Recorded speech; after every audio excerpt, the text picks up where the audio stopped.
Hello. Chuck the bass player here with a muscle car moment episode. I think this is the third one I've done this summer. So this one's going to be a little different. I'm going to show you more specific features to the 2021 Dodge Challenger Scat Pack I've been driving for, 3.5 years or so. It's been a very reliable car, actually. Keep it undercoated, keep good tires on it every other season.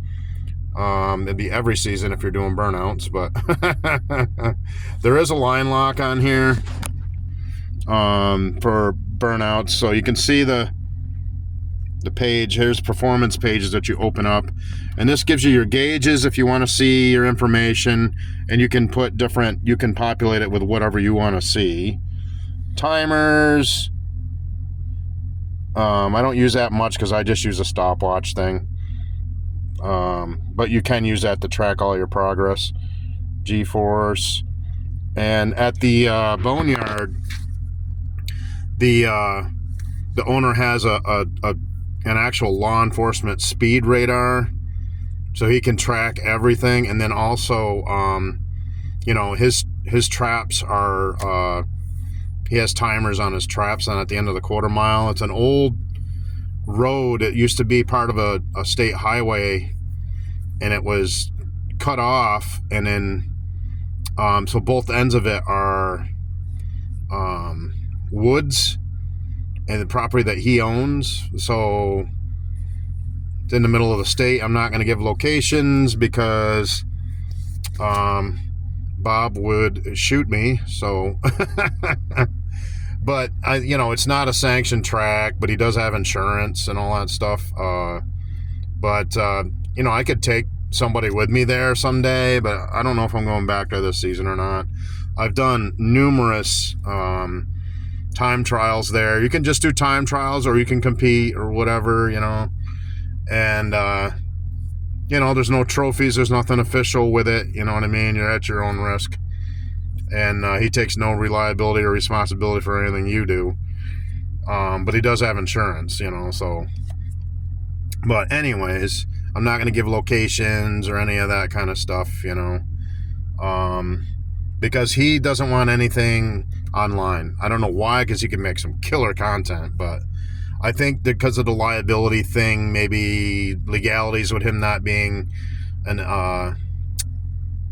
it's just a little fun in his backyard, basically. That's all it is, It's like riding four-wheelers, except for people meet with muscle cars and go at it head-to-head on his property, But, it's not an NHRA sanctioned track or anything like that. But anyways, why I'm telling you that story is, I can track numbers. There's the dyno I was telling you about. Gives you your horsepower and torque ratings, and I've had that peak right up to the very top 500 line at full throttle. So it is more than the 485 stated horsepower from the factory. It is 500 easy, maybe even peaking a little bit over that.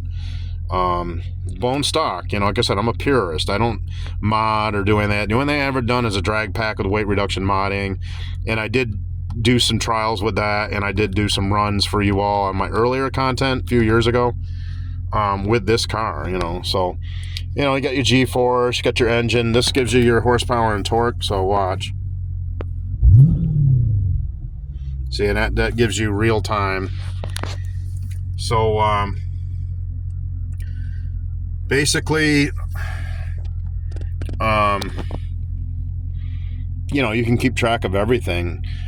I haven't used the onboard timers that much because, like I said, we can do it right there. You can use a stopwatch or, whatever, but you can program your stuff in and track your progress. I haven't done that because we keep track of it ourselves, but you can keep a record and keep track of your progress, and where you can make improvements on your 60 foot and all that kind of stuff. I have never even used it. I just use, like I said, and if I go to Boneyard, he has a speed radar, and he has other devices to track stuff with the drivers, timers.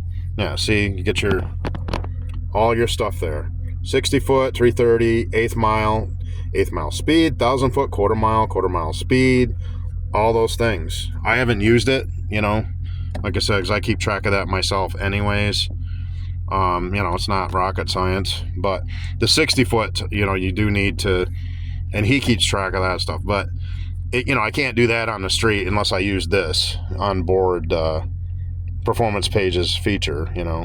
G-force, it's when you're turning and stopping and things like that. But yeah, it's really cool features on this. Uconnect. This is a little behind the curve. I said it's a 2021, so you're talking. This is 5 years now. So they have more updated Uconnect and other systems out there. I'm not sure on the brand new ones that what Dodge is using. If it's, I think probably an upgraded version of this with just more features and stuff. This also has nav, and you can go in. Yeah, I'm not going to go into nav. Well, I guess I could go into nav, but yeah, nav. See, this is where I am in St. Albans. Little alcove pullover deal here. Go in your settings, and you can change all kinds of stuff in here. And like I said, this has a dynamics package with, I'm going to go back to this, and you go into custom setup. I use custom mode pretty much all the time. And you can change the performance aspects. Like you can run your traction in track mode, which gives you a stiff setting on the Bilstein performance suspension, which has dampers, which can soften or stiffen depending on how you select.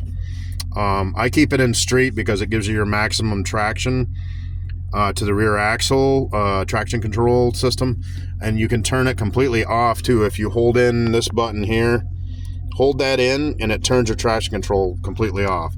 Get ready for a Dukes of Hazzard ride if you do that. But yeah, so, and you can keep this, like I said, you just however you like it, or you can just go with the standard mode settings like this, and that's sport, which is what I use most of the time. And then track mode, I don't use that much because it is very rigid. This is made for restricted situations like autocrossing, short distance, acceleration. It is vicious. I mean, you're literally at full throttle a quarter of the way down on the gas pedal. I swear to God, it is ridiculous. It's too much for the street, definitely. Leave it in sport mode, but I go to custom auto mode, and this is what I was telling you about. Eco, if you go into Eco, you can get 30 miles per gallon in this. So for long road trips, you want to save some money on gas, especially with the current economy. With the war making gas prices go up, you can run in this mode. Not to get into politics, I don't allow them on my social media, but I'm just saying, gas is expensive, and especially with this, we have to run 93 octane, Race options, this is for line lock, and this is what I was telling you about in the video piece I did yesterday, or the other day. I can't remember if it was yesterday or the day before, but whatever. The last video I did, driving video, and this is where you can warm the tires up. It locks your front brakes up, and see, you just hit activate line lock, and then you step on the gas. Now you can use this as at the drag strip after you go through the water box. That's what it's really made for burnouts, to warm up your back tires. Now with street radials, you do not want to do this. You're just going to wear them down. All you need to do is clean them up. It's with drag radials that you need to warm them up more and do full burnout to get the sticky performance launch off the line, which brings me to launch control. Now this is the one that you can be careful of, folks. You can set the RPMs you want to launch at. I currently have it at 1800, and you just hit activate launch control, and then when you step on the gas, when you let off the brake, you step on the gas, it's going to launch you at that RPM. So be ready, because it's going to shoot you forward like hard, so you got to get used to that on a back road somewhere. I wouldn't recommend trying to learn how to do that in traffic or anything. Well, you wouldn't want to use any of this in traffic, but definitely back road somewhere on a private strip like where I go. So anyway, speaking of the private strip, so my record there, I did, what was it? I kept track of it on a log back at home. I'm trying to think. 37 races I did there last year, and I was, what was the Oh, I lost 4 races, and I won everything else. So, I mean, that's a pretty good record, you know. So 4, so 33. Yeah, 33 and 4. Losing to a McLaren, a Mustang GT500. I beat several GT350s and regular 5.0s. And what was the other one? Oh, a Tesla. Duh. I already knew I was going to lose that one. But it was fun going at it with the Plaid, you know. And it was all good fun, too. The guy's a nice guy, and I didn't care, you know. It was fun. Nobody could beat that guy with that thing, man, you know. And what was the 4th one I lost to?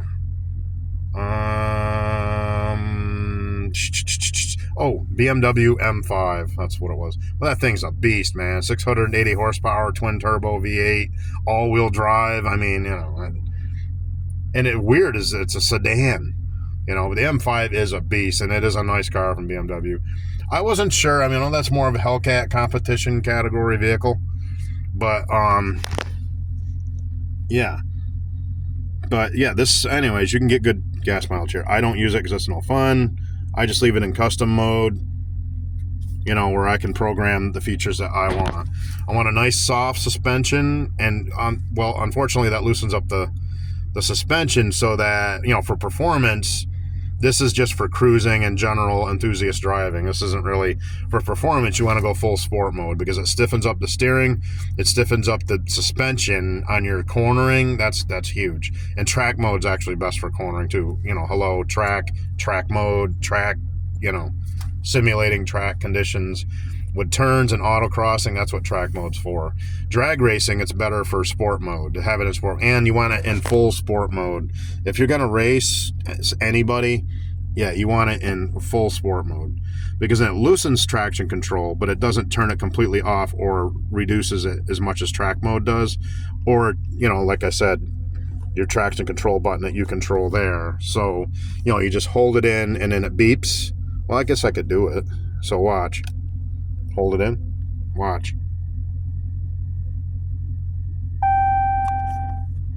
See? Now get ready for Dukes of Hazzard when you do that. So. And then you can just turn it off with a click. So you can engage it or turn it off. Traction street. Oop, there. Get it back to reset. And custom, I just leave it in custom mode pretty much all the time. With that setting, I just turned the steering on sport today. I've been doing soft steering, but I think I need to stiffen it up just a little bit, you know, for my own preference. Everybody's different, you know, and what they want to, you know, what they want to drive like, you know, their driving features. You know, the theater of this car is absolutely outstanding. 392s are one of the best sounding engines on the market out there for big block V8 Hemis. And I know that Mustangs sound good too. I used to own a 5.0 with the 302 high output 302 engine that I had. It was a 5-speed manual, and this is a 8-speed Tremec. I like the automatics better, not because I'm not a good 3-pedal guy. I can run 3-pedal all day long. Actually, I did good with my 5.7. I beat a lot of cars that I didn't think I could beat at Boneyard and on the street with the 5.7 shaker. And, you know, and like I was telling you about in the other video, anybody with a Honda Civic and a laptop could beat you, yes, if they're a good driver. Lightweight cars that are quick with good traction control can beat a muscle car if it's a good driver, and it's not just some punk with his, you know, reverse hat running his mouth, you know, who's really a sucky driver. It depends on his driving skills. People have trash talked me in this thing forever, and nobody has ever beaten me, other than, you know, the drivers who have beaten me are the ones who didn't run their mouth. You know what I'm saying? And that was at Boneyard. Really, I've never lost anybody on the street with this thing. Although I know there are faster cars around. There's faster cars around here than a 392. It's a big, heavy muscle car. You know, there are platforms that are lighter and faster and cheaper than these. I understand that. I don't care. This thing is so comfortable. I mean, you know, you could just drive endless distances in this thing. And You don't even care who can beat you. It's so comfortable and killer looks and sound. The chicks love them, you know. The color, this is a hell-raising dark purple color. So it's more of a manly purple instead of plum crazy, which is more of a girly color. Even though it's cool, you know. But yeah, so I'll bring you over to this engine power. So watch again. See it go up. Now you can scroll using this controller on your steering wheel, which don't try to do that while you're driving, obviously. And there's engine torque, air intake, battery voltage, oil life. I gotta get my oil changed in probably another week or two. Oil pressure, oil temp, trans temp, coolant temp, and your tire pressure. I try to run these around 35 pounds. You want to reduce that for drag racing and the rear tires down to about 24 pounds for drag racing. And actually at the drag strip, they don't even allow, if it's a sanctioned drag strip, they don't even allow street radials. You got to have drag radials. So you better have a drag pack if you go there, because they're not going to let you on the drag strip. If it's an NHRA sanctioned track anywhere, they're not going to let you drive street radial because it screws up the prep. You know, there's guys there who work there who treat those surfaces and clean it with, you know, the both of the lanes of the drag strip, you know. They treat the surfaces, they clean it, they spray it with a sticky chemical. That's what's called prep. And you can't take street radials on that. You know, you mess it up their coating, you know. So you have to have slicks or drag radials. That is it. You will not compete. The places like Boneyard, and I know another guy too down in Massachusetts that has a private strip as well. I've only been there a few times with my other Challenger, but yeah. So you know, then it doesn't matter because it's not sanctioned and it's just some private owner. You know, you can do whatever you want. But if you want to be competitive in drag racing, you really do need to have a set of drag radials. You know, I use Nitto Tri-5Rs, but there's plenty of Mickey Thompsons make great drag radials. Get ready to drop some cash because they're almost $2,000 for a set, you know, $1,600 plus tax, you know. So that's what I'm saying. Do not drive with drag radials on the street. See this surface out here? Yeah, you don't want drag radials on that kind of surface, you know. You'll wear them down within a few months. You'll have to get new ones and see how expensive they are. You're going to be going through $5,000 a season in just tires, you know. It's up to you. It's your money, but yeah. So you muscle car owners out there, don't drive drag radials on the street. To each their own. But unless you have the budget for it, you know. So anyways, that's really what I wanted to do. Was I just wanted to do a little topic discussion on the features of the 2021 Dodge Challenger Scat Pack and why I choose that as my main performance car. There are so many different cars I could have bought. I could have got an M4. Those are really nice. I think they're too small, too cramped interior, kind of like a Toyota Supra. Supras are nice too. They're quick little cars, you know. They won't beat this, but because of the raw horsepower on the straightaways. But, you know, I've toasted Supras too, two of them actually. And I beat, what was the other one? I beat 3 M4s. I think I said that before in another piece. But, yeah, so 392s, don't listen to the trash talk out there with the clueless smartphone jockeys all over the planet running their mouth about everything.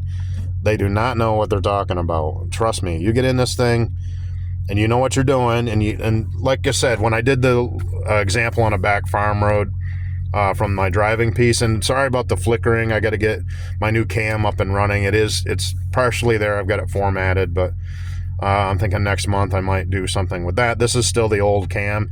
When I put it into heat or any kind of conditions at all, it flickers. So I got a little flicker on that, but I left it out there because I did too much work creating the piece to just delete it because of a few flickers, you know. So, but I apologize for that, folks. I try to give you all the best quality I can. I just run at 1080p, not 4K, you know.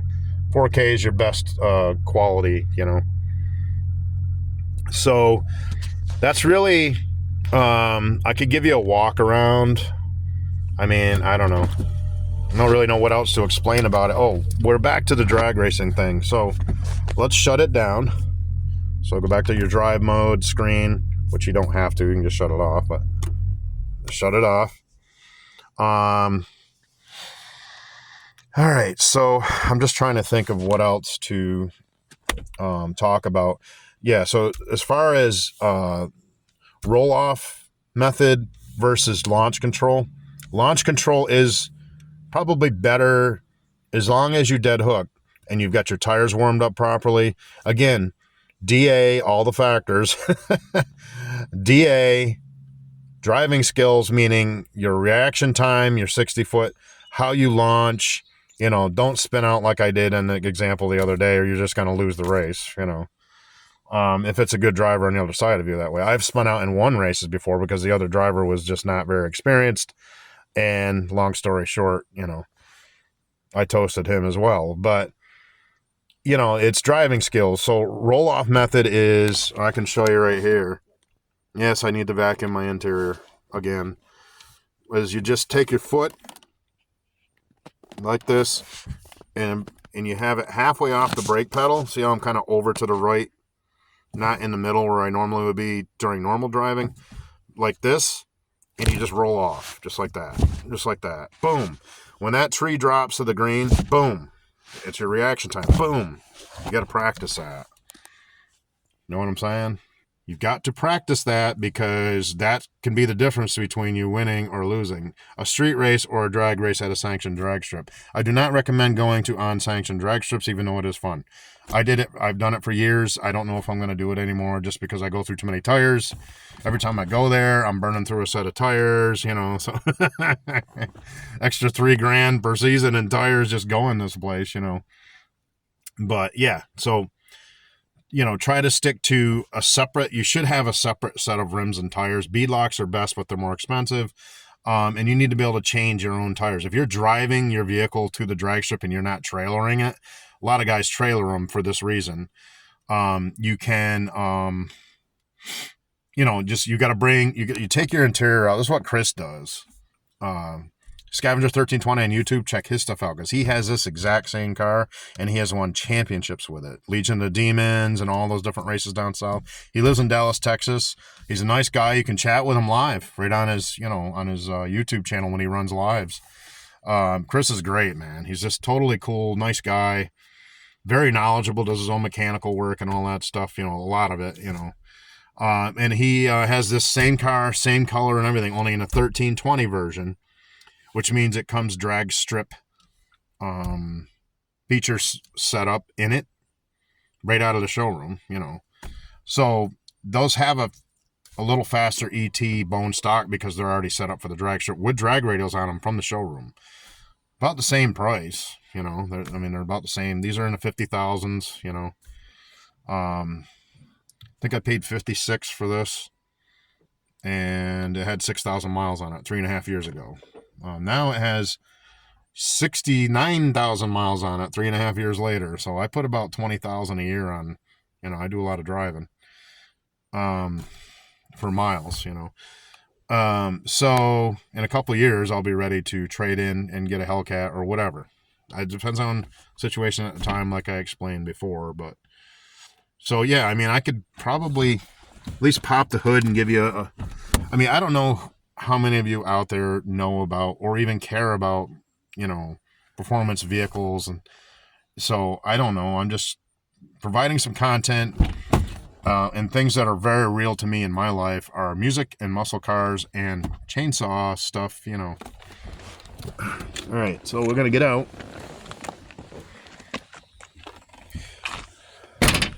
And my key fob's in there. Another nice feature is it won't let you dummy out. You cannot lock your keys in the car with a key fob. It won't allow you to lock the doors. And you look and go, my keys are in there. Guess what? The Challenger actually lets you, or not let you, saved you. See if I can do this with one hand. I don't know. Let me see here. Get the latch. There we go. Look at that. Yeah, it actually saved you from a blonde moment. and getting your keys locked in your vehicle. Now, I just cleaned this the other day, and it's already getting a little bit of pockets of dirt, but what are you going to do? I just cleaned this 2 days ago. Hand polished the engine. So, yeah, this is a big block Hemi. I mean, it's, you know, it's the real deal, folks. Got the orange block down there. See the orange block in there? And I need to polish this again, but I clean this thing constantly. I do need to get a new air filter. I use Fram. I was using K&N. Honestly, with the difference in price, I didn't really notice any difference in performance. So I just went back to Frams. They're only $20 at Walmart, you know. So where K&Ns are like $42, and Frams are $20, and I didn't notice any difference in the performance. Maybe a little bit in the fuel economy, a little bit in acceleration.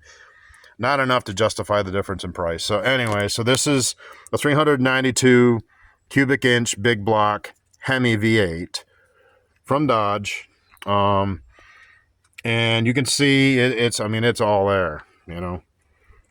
It's a big engine, you know. It's like huge, you know. And they are very competitive, you know, in their class. You know, like I said, the power to weight ratio, you know, of course you're going to get vehicles out there that are lighter and quicker, like the Nissan GTR, like, you know, the M5 is actually quite a beast, but because it's all-wheel drive and has more horsepower, you know, you can get you on the straightaway and on the corners. You know, an M5 is a sick BMW, folks, you know, and they're hard to beat because they're a track car and a drag racer. I almost had him, though. He got me at the very end because of the horsepower difference. You know, mine's 500. He's 680 with a twin turbo V8. You know, that's that's a beast, man. But I don't care. I like mine better. And it wasn't that. Actually, I might go back there and go with him again just to see if I can get him next time. But, you know, we have to all kind of contact each other on text and meet there, you know. But, yeah. So, I mean, it's goals, you know.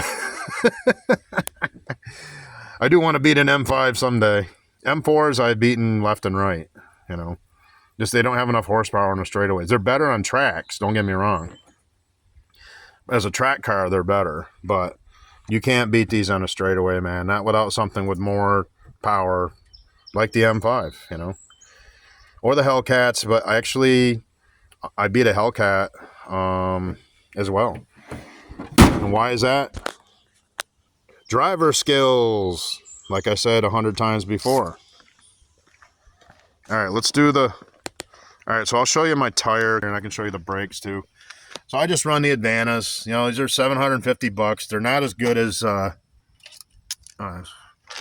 not as good as BF Goodrich. They're not as good as Goodyear. They're not as good as Pirelli, which is what this came with. But they're $750. I can burn the things off there, and I'm not crying at the bank, you know. So you see, I got the SRT Brembo. This is a 4-piston rear. And then... and 6-piston up front Hellcat brakes. And these are very expensive. Yeah, very, very expensive brakes. $875 for the front pads and rotors.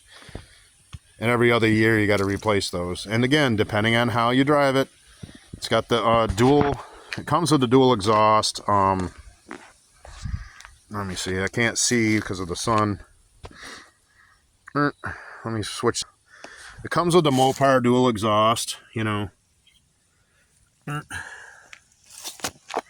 See if I can... you probably can't see it because of the shadow right there.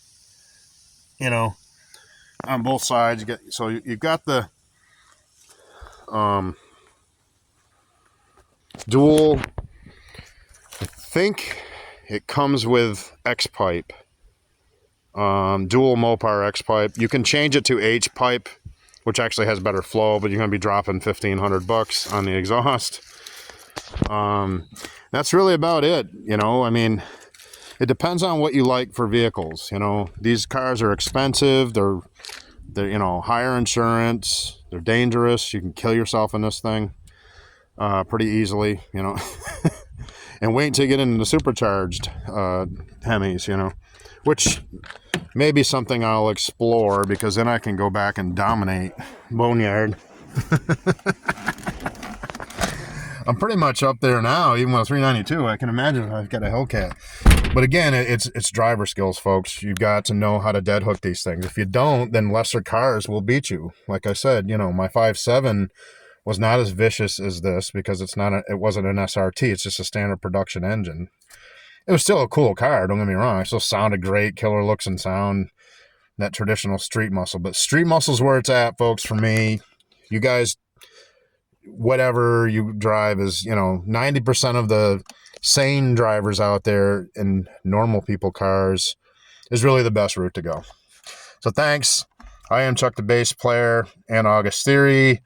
We both bid you goodbye. Have a good week, and we'll see you soon. Be safe out there, folks.